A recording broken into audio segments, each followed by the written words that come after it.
അത് കഴിഞ്ഞില്ലേ ചായ കുടിക്കാ. കഴിഞ്ഞു. എത്ര നേരായി വായു? അച്ഛൻ കഴിച്ചായിരുന്നോ? അച്ഛനൊട്ടും കുറവില്ലേ, ആശുപത്രിക്ക് വിളിച്ചിട്ടാണെങ്കിൽ വരണമില്ല. അങ്ങനെ ശരിയാവില്ലല്ലോ.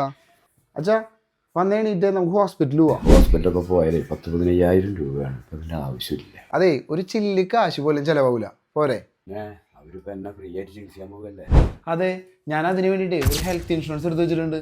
അല്ലടാ, ഈ ഇൻഷുറൻസിന് മാസം കുറെ പൈസ ആവൂലേ? ഇപ്പൊ കുടുംബത്തിന് മൊത്തമായിട്ടേ മാസടവില് കുറഞ്ഞ ചെലവില് ഇൻഷുറൻസ് എടുക്കാം. ഇതേ നമ്മുടെ ബയോയിലുള്ള ലിങ്കിൽ നോക്കിയാല് അവിടെ 400-500 രൂപ അടവിൽ തുടങ്ങുന്ന പ്ലാനുകളുണ്ട്. 1 കോടി രൂപ വരെ കവറേജ് ഉള്ള പ്ലാനുകൾ എടുക്കാം. 25% വരെ ഡിസ്കൗണ്ട് ഉണ്ട്. ഇത്ര ചെലവ് പറഞ്ഞെടുക്കാൻ പറ്റുമോ? പിന്നെ ഇപ്പൊ സർക്കാരൊക്കെ GST ഇല്ലാണ്ടാക്കില്ലേ ഹെൽത്ത് ഇൻഷുറൻസിന്റെ ഒക്കെ. അതുകൊണ്ട് 10 ലക്ഷത്തിന്റെ പൈസക്ക് 20 ലക്ഷത്തിന്റെ പോളിസി വരെ എടുക്കാം. ഡയബറ്റീസ്, തൈറോയ്ഡ് ഇഷ്യൂസ്, BP, പിന്നെ അതേപോലെ തന്നെ ആസ്മ പോലുള്ള അസുഖങ്ങൾക്ക് 1ാമത്തെ ദിവസം തന്നെ കവറേജ് കിട്ടുന്ന പ്ലാനുകളുണ്ട്. ക്ലെയിമിന്റെ കാര്യത്തിലൊന്നും പേടിക്കേണ്ട, അവരുടെ എല്ലാ സപ്പോർട്ടും 30 മിനിറ്റിനുള്ളിൽ കിട്ടും. എല്ലാ ഹോസ്പിറ്റലും ഇൻഷുറൻസിന്റെ ഹെൽപ്പ് ഡെസ്ക് കൂടി ഉണ്ട്.